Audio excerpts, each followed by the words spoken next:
Gengsis, pasti nggak asing lagi dong sama benda yang satu ini. Yoi geng, setrika merupakan salah satu alat untuk merapikan pakaian setelah proses pencucian. Menurut perkembangannya, setrika terus bertransformasi loh. Setrika uap ini salah satunya geng.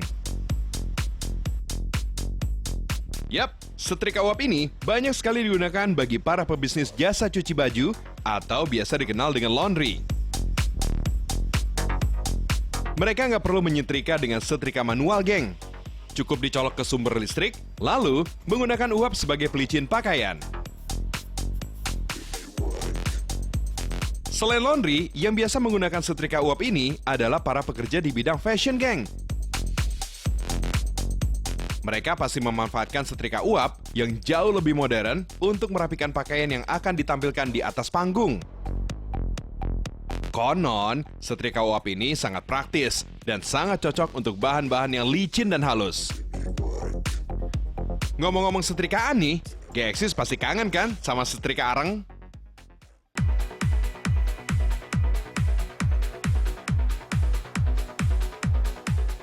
Gengsis, tahu nggak ini benda apa?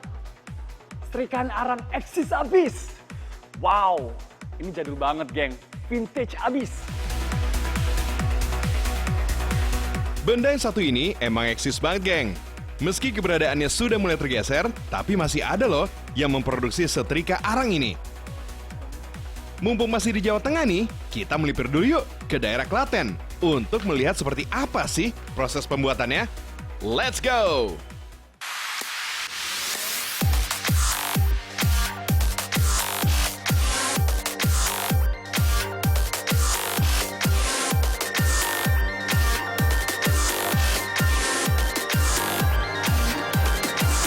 Gengsis, besi baja ini memiliki kekuatan jauh dibandingkan dengan material yang lain. Makanya digunakan sebagai bahan dasar pembuatan setrika arang. Oh.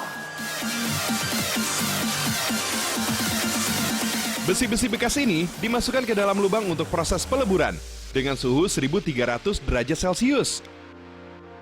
Dalam proses peleburan ini, pengrajin akan menggunakan listrik berkekuatan tinggi supaya proses peleburannya lebih cepat. Nah, ini salah satu teknik supaya besi baja cepat mencair, geng. Harus sering didorong seperti ini. Oke, sambil nunggu besinya mencair, kita buat dulu cetakannya.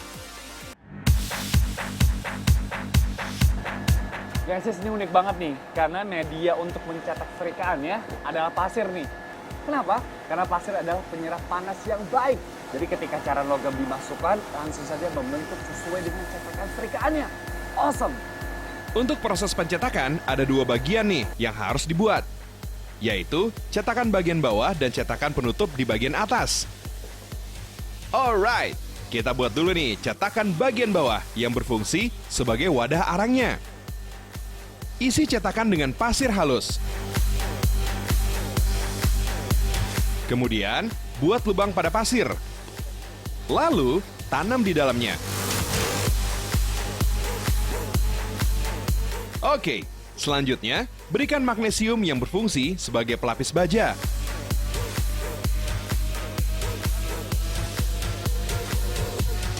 Setelah itu, cetakan akan diberi lubang sebagai jalan cairan besi yang matang. Lalu campur lagi deh bagian awal dengan pasir yang lebih halus.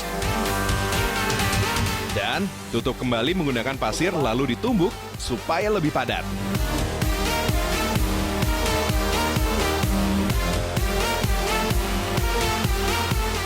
Setelah padat, kemudian diangkat. Lalu buat jalan cairan besinya menggunakan sendok.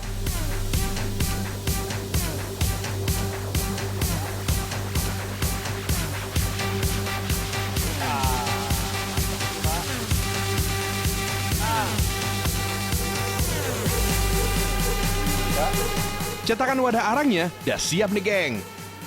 Tinggal kita isi menggunakan cairan besi yang sudah dilebur tadi.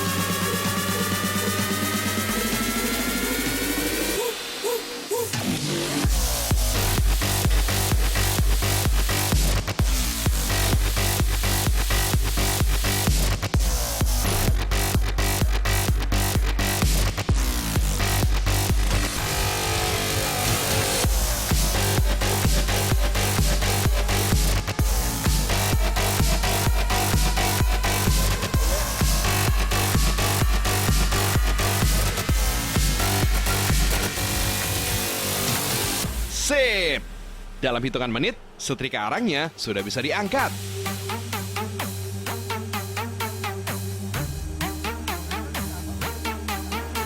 Gengsis, bentuk setrikaan arangnya udah kelihatan nih. Dan proses yang sama juga terjadi pada tutupnya. Ada ayam jagonya nih. Nah, sekarang kita lanjut ke proses penyatuan. Let's see.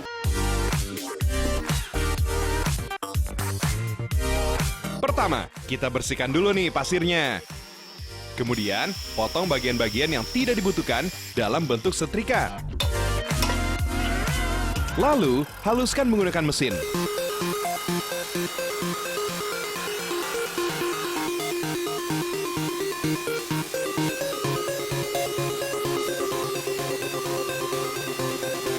Setelah bentuknya rata seperti ini, tinggal dibor dan dibuat lubang untuk menyatukan setiap bagian.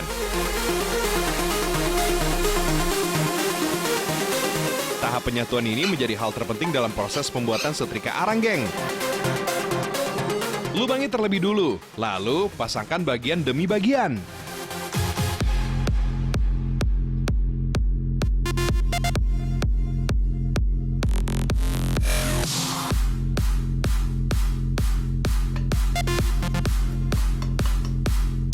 Sip, udah jadi nih, geng.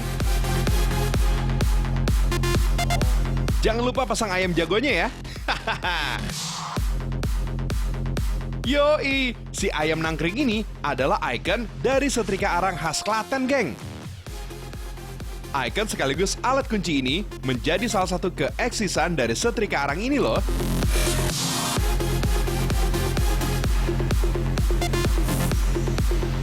Nih gengsis, setrikaan arang eksis habisnya udah jadi nih. Nah, tapi kalau dipoles dan dilas lagi, jadi seperti ini nih. Eksis habis kan? Modelnya memang kuno gengsis, tapi ternyata setrikaan ini menyimpan berjuta sejarah. Dan percaya nggak percaya gengsis, masih banyak gue yang pakai setrikaan eksis habis ini. Nggak percaya? We'll see. Di Pasar Kelitian, Ngarsodipuro, gosokan jadul alias setrika ayam jago ini masih banyak dijual. Kalau setrikaan mungkin masih ada, cuman fungsinya lain lah. Mungkin buat souvenir sama buat koleksi. Gengsis, setrika ini memiliki sejarah penting loh bagi kehidupan kita sehari-hari. Kita simak nih perkembangan setrika ini dari masa ke masa ya, geng. Setrika diambil dari bahasa Belanda, yaitu strikiher, yang artinya cara menghilangkan kerutan dengan alat yang dipanaskan. Setrika sudah digunakan bangsa Yunani sejak 400 sebelum Masehi karena dapat membuat lipatan-lipatan vertikal pada pakaian untuk upacara atau ritual tertentu. Seiring perkembangannya, setrika pun mengalami perubahan bentuk dari tahun ke tahun, geng, termasuk di Indonesia.